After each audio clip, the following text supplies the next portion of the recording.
So, welcome everybody to College Like a Titan, episode 3. My name is Carl Ye, and I'm a co-host with Deontay Carter. There he is.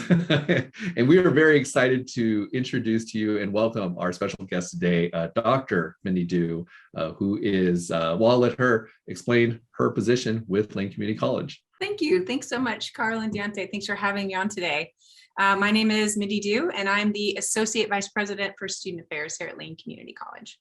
Yeah, thank you so much for being with us today. You know, we wanted to explore what a Student Affairs Dean does. Now, clearly, you're not the Dean in terms of your title, but in many ways, you do function like one. And I thought a good way to explore your role with our college is to look at some of the fictional portrayals of deans in TV and movies, and see how you compare, but also how you're different, and I would say better than a lot of these fictional deans. So yeah, so we'll go with that. So I would say for my childhood, and just not that I watched this movie, but just it was around the same time. I actually so the movie I'm referring to is Animal House, and it was a movie about a dean who was basically trying to get rid of students that were in a fraternity from the college. It was a fictional college called Faber College. And the fun fact, that whole movie was shot here in Oregon. In fact, it was shot at the University of Oregon. When I first watched it for the first time, I think it was a graduate student, so it took me forever. So it wasn't, I didn't watch it when it kind of came out in the 70s. If I did, it'd be kind of weird because I was a baby. But when I watched it, I was like, whoa, I recognize everything in this movie because it's all from the University of Oregon campus. But anyway, I digress. The point of that movie was there was a dean. His name was Dean Wormer. And in a lot of ways, I imagine people who watched the movie had a kind of idea of what the dean was supposed to be. And so I thought we'd start with him. So I would say, and for people who haven't seen the movie before, I would say he was kind of portrayed as an uptight type of person who had a kind of personal vendetta against these particular students, but also because I think he had a kind of image or belief as to what was the best kind of college student, and these students did not fit his idea of that. And maybe you could kind of go more into how you feel. When did you see this movie, if you did at all? And also, you know, how did you feel about Dean Wormer? Well, thank you very much. I was not a baby in 1978 when it came out, though I appreciate the innuendo. And I did see this movie, and I loved it. I thought Animal House was a great movie, and I thought that Dean Wormer he kind of exemplified everything that the media says that a dean would be. You know, there's no differentiation between what kind of deans they are. There are academic deans and there are student affairs types of deans. And he had a great line, and he said, you know, deans are given unlimited power to preserve order during a campus emergency. And the idea there is power, right? I have the power, and I am, and that makes me right. And that means that anybody that doesn't agree with me is wrong. And in this case, they got to go, right? Thanks for laughing. In fact, what was I would say it's one of his famous lines. What was the punishment that he had imposed on that group? I can't even remember. Double secret probation. Yes, he said. Didn't make sense then, doesn't make sense now. So. Well, they're already on probation. He says, well, as of right now, they're on double secret probation. So there you go. I didn't know there was such a thing. I'm still not sure there is. Right. I mean, we had more time. We go into how that violates like our standards of due process, and how that would just never happen in a real college. Right. Yeah. No, absolutely. Or they're fictional. Yeah. Although in some areas at some point, you know, this may be based on real life. Yeah. Well, moving on to the next dean I wanted to talk. So I'm going to try to progress us through history. So we're starting. Animal House came out in 1978. So I want to fast forward to 1984 when the movie Ghostbusters came out. And this was the movie that when I thought back to, like, when did I first see a dean on TV? I think this was the first dean I saw on TV, and it was Dean Yeager. And for people who haven't seen the movie, I think it's okay to spoil a movie from 1984, right? It's been enough time. When they're at Columbia University, which is not a fake university, that's a real university in New York City. He tells the Ghostbusters that they need to leave campus, that they're no longer welcome as academics. And for me, that was, and I think for me, that was because I would say Dean Wormer was more of a student affairs kind of dean, because he was, in the intricate dealings of students and or their student lives rather. And Dean Yeager seemed very much more concerned about the academic standing and the departmental reputation of the college or the university. So you mentioned it, Mindie, about the differences. Tell us more about some of the differences between an academic dean and a student affairs dean. Oh, sure. Usually in a university or college system, an academic dean, they deal with academic difficulties like someone, plagiarizing intentionally or unintentionally. An academic dean will kind of dig into that with students, and they'll figure out how to help them along so that they don't commit that offense again. And an academic dean may run some interference in academic issues, such as like this is something that has triggered your students, and I'm getting complaints about that. That would be something that an academic dean would work about. Whereas in a student affairs, you're looking much more about student life issues. So all of the things that go on between the student and getting into the classroom or getting back into the classroom, as it may be. Do you have enough money? Are you sleeping on a couch? Do you have drug and alcohol problems? Can we help you? How can we surround you with a community of care? Okay. And in residential areas, it's like, how is your living situation working out? So those are some big differences, I think. Oh yeah. And you mentioned that there are multiple deans. I think in a lot of these movies, it's always a singular dean. How do you feel about that with your profession being portrayed as being so easy? It must be only done with one person. Yeah, it's just that one dean. Well, you only need that because they really encapsulate. They have to do a big job, in the movies. They have to encapsulate everything that deans do, and oftentimes they're the villain. They're the antagonist, right? But just to give you an example, I'm an AVP. I have 2 deans and 2 associate deans, and it looks like I think about 8 or 9 directors and about 130 employees in student affairs. There are 2, 3, 4 other AVPs. So just imagine how many deans are out there. And it takes a whole lot of people. We are our own strange breed of folk.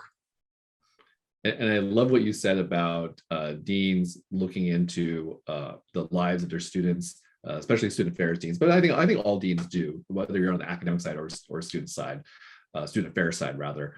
But it kind of dovetails into my next example. Is from The Simpsons, and there is a dean called Dean Peterson. And it's an obscure example because first of all, you have to watch The Simpsons, and then you have to watch that one particular episode in 1993 or at some point in the future. But for me, in my memory, this was the first time I saw a dean that was portrayed in a positive light. In fact, maybe even to a fault, that he was like so interested, so caring for his students. In fact, in this episode, Homer, the dad, was actually the antagonist in this situation. He was trying to drum up trouble at the college, and the dean was trying to fix those problems. And so I don't know if you wanted to go into more details about like what is it that deans can do for students? Well, I would say, especially in student affairs, what our deans do is they help students find things like emergency funding. Right? That's a big thing that we do. We also help people find support. There's so many caring people in student affairs, and I got to tell you, I have the best job in the world, and I certainly have the best job in the college. Second only to people who get to work directly with students. So I'm pretty far removed from students at this point. If you're a student that's gotten in front of me, something has happened. And not everyone is excited to talk to me, even though I'm always excited to talk to them. But so we have people who intercede for many, many reasons. Okay. And a lot of them are personal reasons. So if we hear of someone who maybe has really fallen behind academically and they don't think they're going to be able to catch up, and that student aid is what's keeping them afloat right now, it's like, hey, I need help. Right? Or I realize that you've been sleeping in your car and you have a child. And did you know that we have a child and family development center And can we help you with some housing issues in our community? We have a clothing stash, thanks Deontay. We have a rainy day food pantry, thanks Deontay. And so many resources that we are so glad to be able to connect people to. But those resources don't always get to talk to each other. And it's a dean's job to kind of look over that stuff and go, what do we got where? And how can we best leverage that for our students? And out of curiosity, have you seen a Hollywood portrayal or a media portrayal of a dean that does that? Because I can't think of one. I mean, so maybe one day, we'll get a dean that is more accurate, and maybe even like, dare I say, the protagonist in a movie one day. You know what? I think us three and four in this room, we're probably the only ones who think that's really fun and interesting. That's really, right? Probably. Who knows? Maybe in 2070, we'll get the first movie where the student affairs dean is the hero of the movie. So fingers crossed. Right. Well, let's skip ahead to 2003. And so there's this, and I have to admit, I had to watch it because somehow I missed this gem of a film. It's called Old School, starring Will Ferrell. And there is a dean in that movie. His name is Dean Pritchard.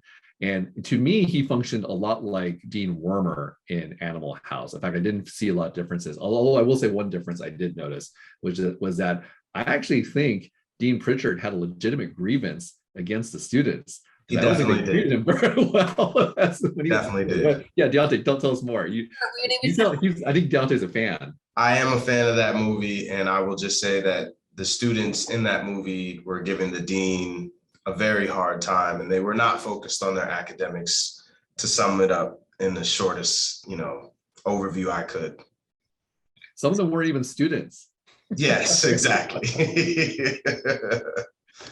I mean, that blew my mind. It's like, this is the weirdest college movie I've ever seen, for many reasons. But that kind of brings us, the reason I bring up Dean Pritchard was, one, I had this weird gap from 1993 to 2009, where I didn't have any deans in my mind from that era, probably because I wasn't watching a lot of TV and wasn't really super engaged in media stuff. But I think to me, Dean Pritchard was just kind of a testament to the strength of the stereotype and archetype of that white, older male dean that was a stickler for the rules, maybe against fun, not cool, save for Dean Peterson in The Simpsons, and I imagine if I did more in-depth research, that probably would be the common conception or the common portrayal of that kind of dean. But Mindie, I wondered what are your thoughts on that, and especially how it affected you, because you became that role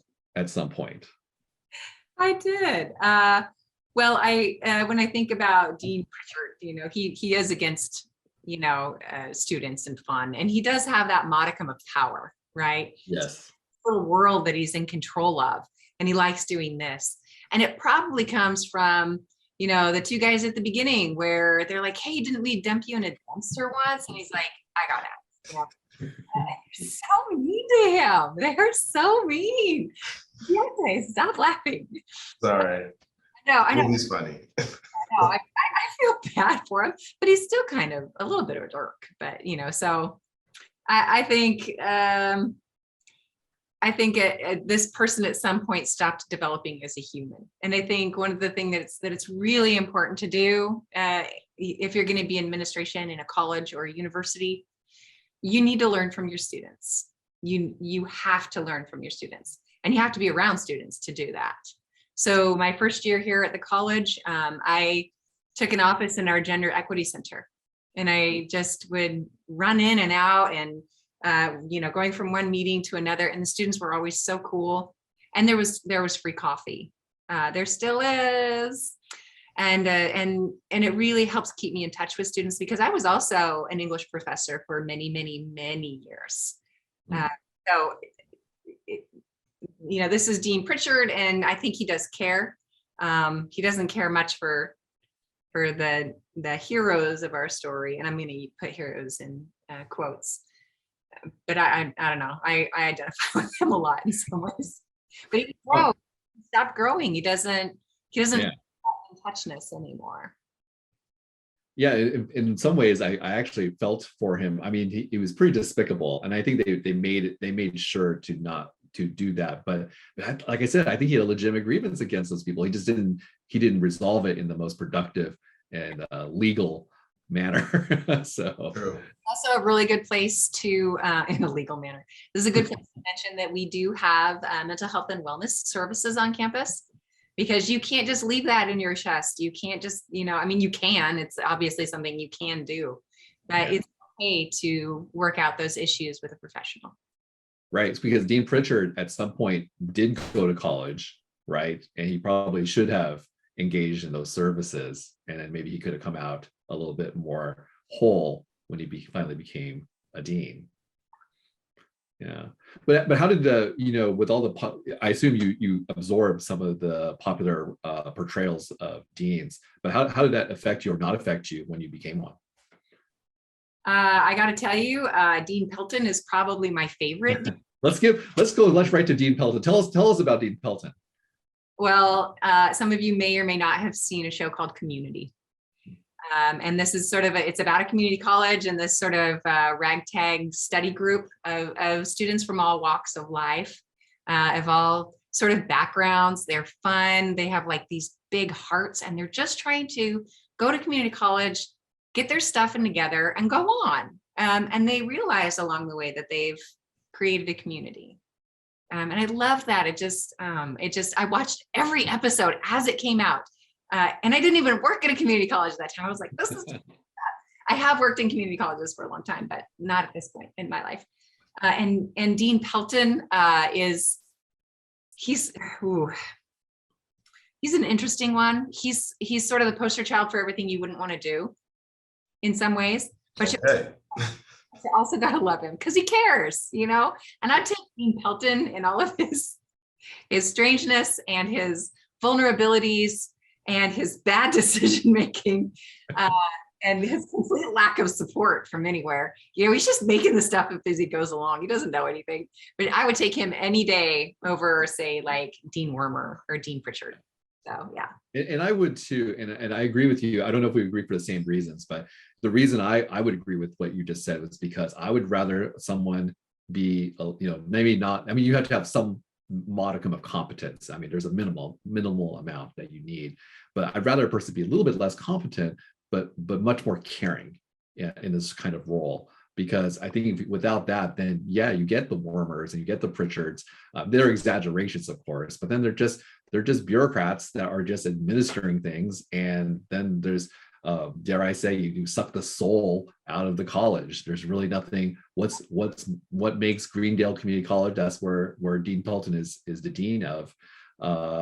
What makes that place interesting, and he really cares about his students. He is engaged with them, and they know who he is. They don't like him, but he's there with them like every day, or at least every episode, right?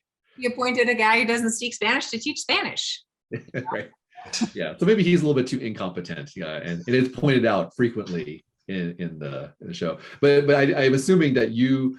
Not to say that you emulate him or you're trying to emulate him, but you appreciate certain characteristics about him, and you see. It sounds like you try to use some of those in your daily work. Yes, I do frequently bother students when they're not expecting me. Yeah. In Dean Pelton style, what is Dean Pelton's favorite way to bother students? I think you know the answer to that.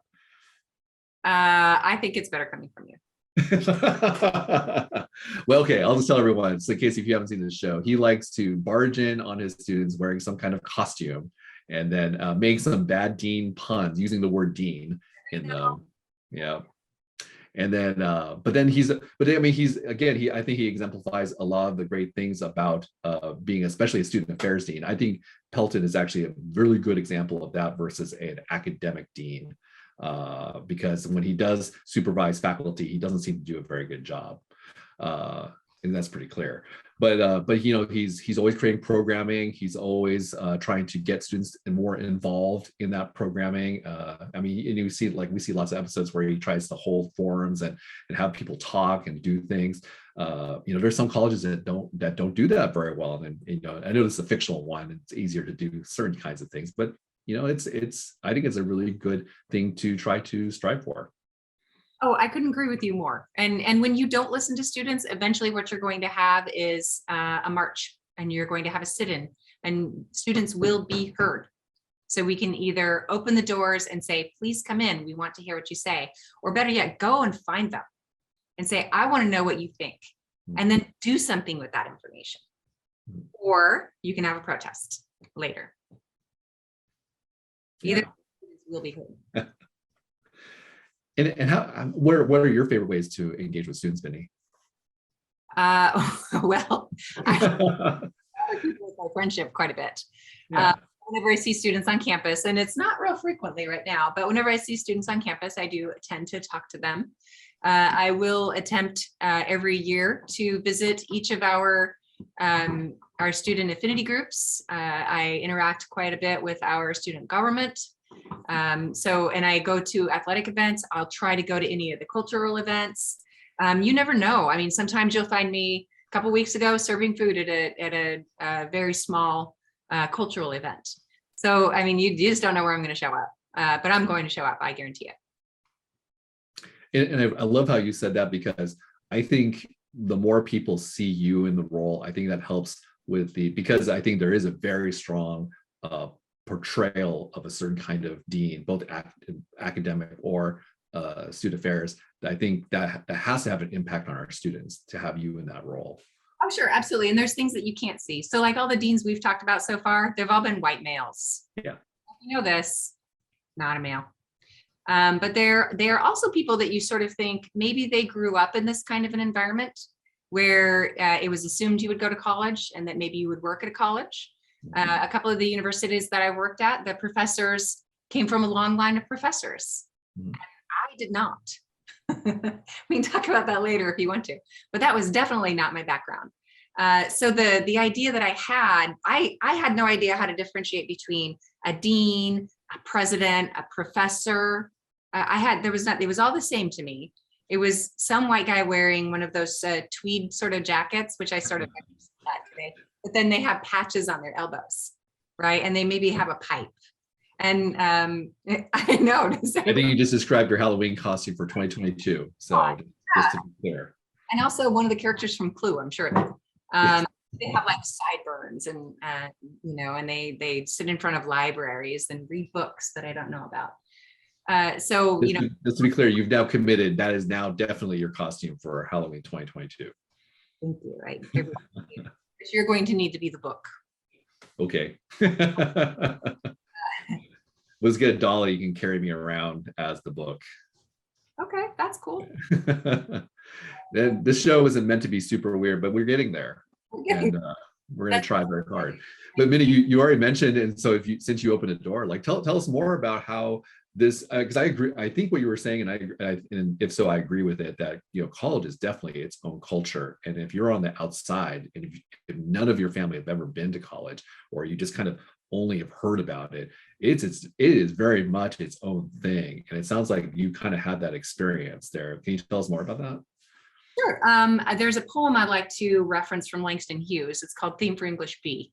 And it really encapsulates the way a first-time college student might think. And that's that he lives at the Harlem Y, and then he goes, up to this sort of white spire, the castle up here, and he goes up to the, third or fourth floor overlooking everything. And he's the only person who is like him in his whole class. And they say, tell us about yourself. And he's like, and so when I first got to college, pretty much what I did, and I'm not kidding, I sort of just walked up to a college door and knocked, and nobody came because you have to open the door and go inside.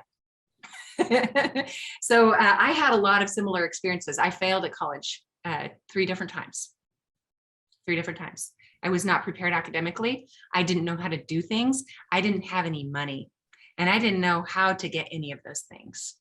And they still let you be a VP and dean. What the world? What are we teaching? A long time ago. So in the early 90s, thanks for laughing at my pain, Mr. I'm sorry. It was Carl. In the early 90s, they didn't have the kind of help that they do now. Yeah. but they do now.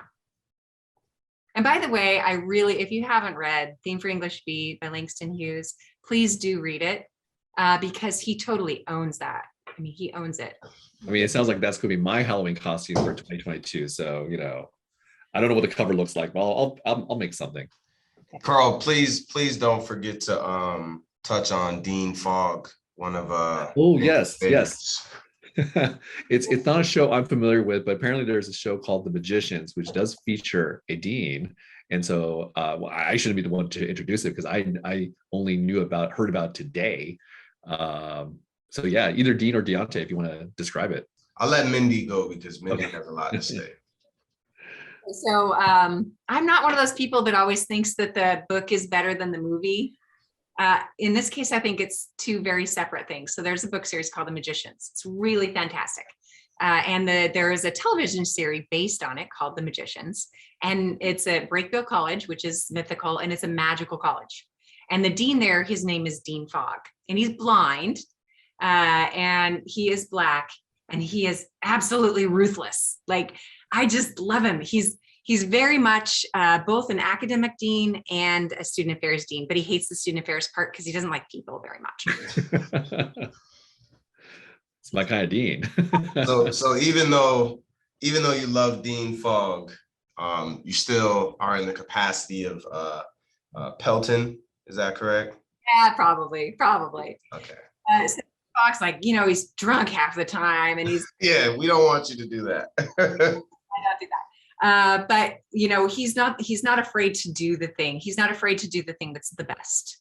And he takes a lot of heat for it. And So would you say that he takes risks for his students? I wouldn't have said it that well. Yes. Okay.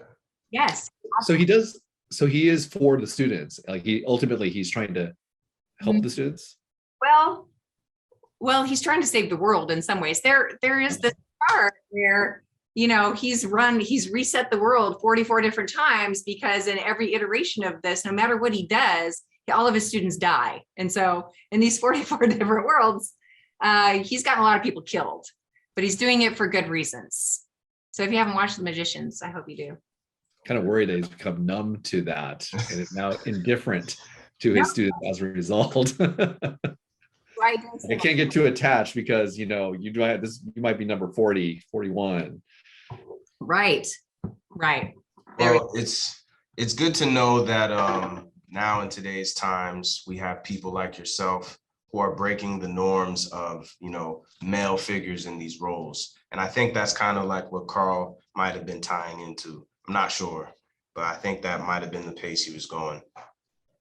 I was, and I would say that, but just to be clear for anyone watching this, that there were female deans of color, were people of color who have been in these positions, for the longest time. But I think the popular portrayal has not reflected that. And so right. I think the more, and if you never went to college or never really thought too much of who was running the college, it may not sink in that like, oh, that's I saw Ghostbusters and Animal House, and these people are nothing like the deans in those movies. And so, in fact, if anything, I would say for most people, I'll speak for myself. The word dean actually kind of inspires a little bit of, I would say, some fear and some concern that there would be authority for sure. That's what it invokes. I don't know. I'm sure part of that is probably somewhat intentional, just to make sure, if you're running a school, you want to make sure the students know who's in charge, and but I do think the philosophy has changed, and I think for the better, especially in the modern rendition of both student affairs and academic affairs, in what a dean should do. Yes, and we strive for more diverse deans in present time and in the future. So now it's my turn. I get to go into dig into the questions. So Mindie, you've already kind of went over, what you do here at LCC, but could you give us an example of what departments or programs that you supervise or are in your purview? Sure. I saw this question and I thought, wow, I'm not even really sure how to answer it. There are about 120 full-time people who work in student affairs. So there's a lot of us, and that there's a good reason for that. And that's because from the time that you think about going to college to the time that you sit in a seat, a lot of hands touch information and hopefully touch people. So things that I'm over are things like admissions, the registrar, enrollment management, advising, the Child and Family Development Center, the mental health and wellness and retention counseling, career advising, first year experience. We've got financial aid, so being able to pay for college. So that's kind of just to start. Then you also have the Center for Accessible Resources for anyone needing extra accommodations in the classroom. You've got our Student Health Center. There's the, oh gosh, let's see, athletics. Yeah, my head is beginning to spin as you list all these off, and then also mine as well, student life and leadership development. So, you know, we're very familiar with one another, but I appreciate you taking the time. So it seems that deans definitely are never short of work in their, you know, in their day-to-day, and they have pretty much the college on their shoulders. Yes, and I said silly remarks about our academic deans. I love what they do. I used to be an academic dean as well. Okay. Please don't think I would disparage what they do. I just love it. Yeah. Understood. Okay, so all right.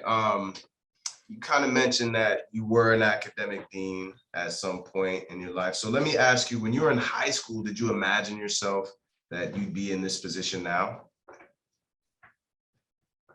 No. I believe you. I know. I asked that question to myself. I was like, nah. So if that was the case, like what led you to get into becoming a dean? Sure. It wasn't a straight line.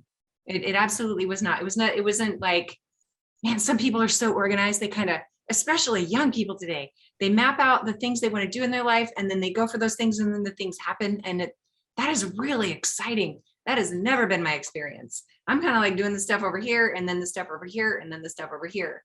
So I've been a bartender. I've worked at hotels. I have been a secretary. I'm a terrible secretary. I was accepted to veterinary school once. I was a vet tech. I worked on a farm. You know, I've done all kinds of stuff before I ever went to college. So I really don't know. It was just like, hey, this, you know, first you got to get to college and you got to be successful. I knew since I was the first person in my family for generations to go to college, I knew that I somehow had to do it. Because I've got 3 sisters, got 10 nieces and nephews. I've got a million great nieces and nephews. And now we got 2 little kids at home. So there's a lot riding on, you know, what I'm doing. And so I did have to make it through. And I got you. So what would you tell your past self about your present position and the decisions that, you know, the non-straight line that led you to where you are now? I would say, you know what? Hey, it's going to get better. You are doing fine. Just keep doing what you're doing. Keep trying, keep believing. Ask for help. Ask for help, for goodness sake. How troubled was your younger self? Let's see. We were sometimes homeless. Sometimes unhoused. We had a good family that took us in. That's how it was. So young Mindie could have used the pep talk, sounds like. Oh, sure. You know, Mindie today still needs a pep talk. Yeah. Well, you know, they might invent time travel, and then you know, 2070 Mindie might drop in and say hi to you. Sure, I hope so. So when you see me walking around and talking to students, I am being the person I needed. Yeah. For me, that is like the pinnacle of my life, right there. That's awesome. That's awesome. So let me ask you this. Why did you choose LCC? Like, what drew you to this institution and the position? Because I remember you did mention that you were an academic dean prior to, so. So I had this great position, a director of education at a private university, pretty elite. There was, I didn't have to work hard. Students just came to us. It was fun. It was really fun. I love education and I love teaching teachers. But it didn't feel like home for me. And when I found out that Lane Community College was looking for an associate vice president for student affairs, I read that and I was like, this is me. This is the people that I want to serve. I have a servant's heart, and I have had such great experiences in my life that I thought, man, this is a place where I can still make a difference, where I can do something really, really great. And because we're an open access institution, we'll take everybody and we're going to help everyone that we can. And how awesome is it to have your job? So I applied. That's a good answer, Mindie, but you're wrong. You don't choose LCC. LCC chooses you. LCC choose me. Yeah, Okay. I'm just kidding. That's what I thought you were going to say. It was like, I didn't choose LCC. LCC chose me. And so, well, actually, which is true. That is exactly what happened. I got lucky. So, so what has been, as you deem, your greatest accomplishments while being in this position? My greatest accomplishments are not my own.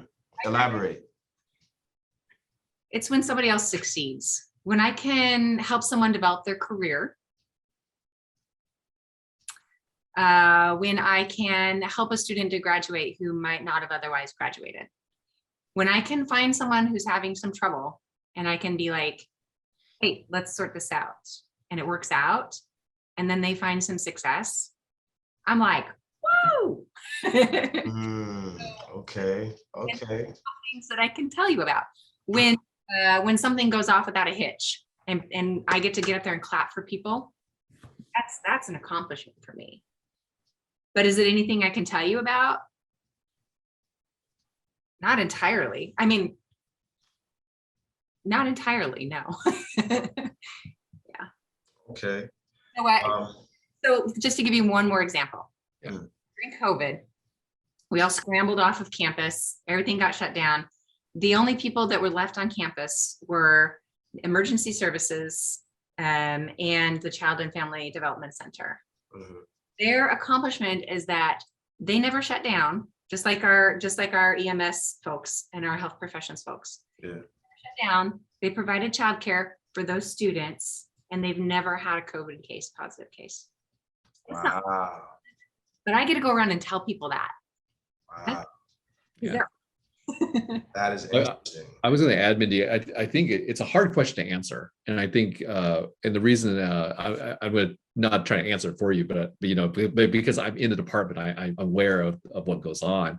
I think when you are interacting with a student, even if it's a very brief amount of time, that in itself can be a huge, huge accomplishment. Because I think, just knowing from my personal college experience, just having the institution recognize you exist, in some positive way is a huge thing, and, for you, maybe it's one of many students that you see during the time, that day. But for that student, it can be a very meaningful contact. And then actually you stole it. I was going to say we kept operations going. We've been having to constantly adapt to situations. Maybe we didn't create anything necessarily particularly new, although we did do some new stuff as a result, especially with our online types of service offerings. But yeah, these are things that I don't think it would make the papers or magazines as a glorious thing. But I think sometimes the best things that we do in student affairs are things that students don't necessarily notice, because they usually only notice when things go wrong or really bad. But when things go fine, they're like, it's fine. Agreed. Not to forget that you were involved in one of the first virtual graduations in the Pacific Northwest. So kudos to you. I know that was a broad question, so here comes another one.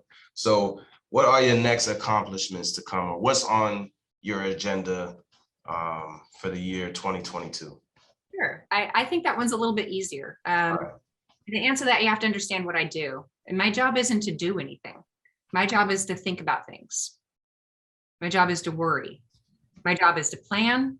It's to say, hey, you think you could do this? And how can we work together to do that? And reminding people, we need to keep the student at the center of what we're doing. You know, and by the way, how does this help students? Did you know we have an equity lens and we need to use it here? So my greatest accomplishment, the next thing that I want us to do is to come back to campus. I like that. It's my job to help get us there. And, you know, so I think about things, other people do things, envisioning how this might work well, how it will be safe and sane and rational and safe and in person. So that's my goal. That's what we're going to do. And maybe, I like that goal. That's a good one. and maybe if we're really, really lucky, Mr. Carter, this year, we're going to do commencement in person. Fingers crossed. Fingers crossed for sure. So, okay, last question that I got for you, which kind of ties into what we are speaking on or what we have been speaking on.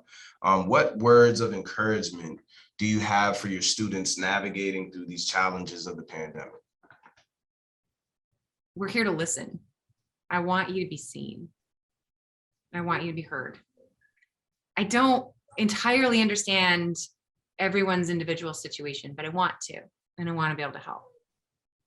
We have a lot of resources. You know, the whole part where, you know, you go to class and you have these amazing instructors and you learn this wonderful things and you use education to transform your life, those big ideas, we got to clear that stuff out of the way so that it can happen, right? That stuff happens and it's amazing, especially when you love your subject. But you can do this. And when you get into trouble, because there's no way that this all goes smoothly. When you get into trouble, we're here to help you. It's our job. It's what we love doing. If you get nothing else out of this, just know that. I like that. That was a sound reply. Thank you very much for your time today and all the pretty much interrogational questions we've proposed to you. You did well. You survived. You did not Brita it. I did not Brita that up, right? Inside community joke. So actually, there was a community joke in The Magicians. At one point, Dean no Pelton, way. he goes, "You go and you do this thing. Don't tot it up."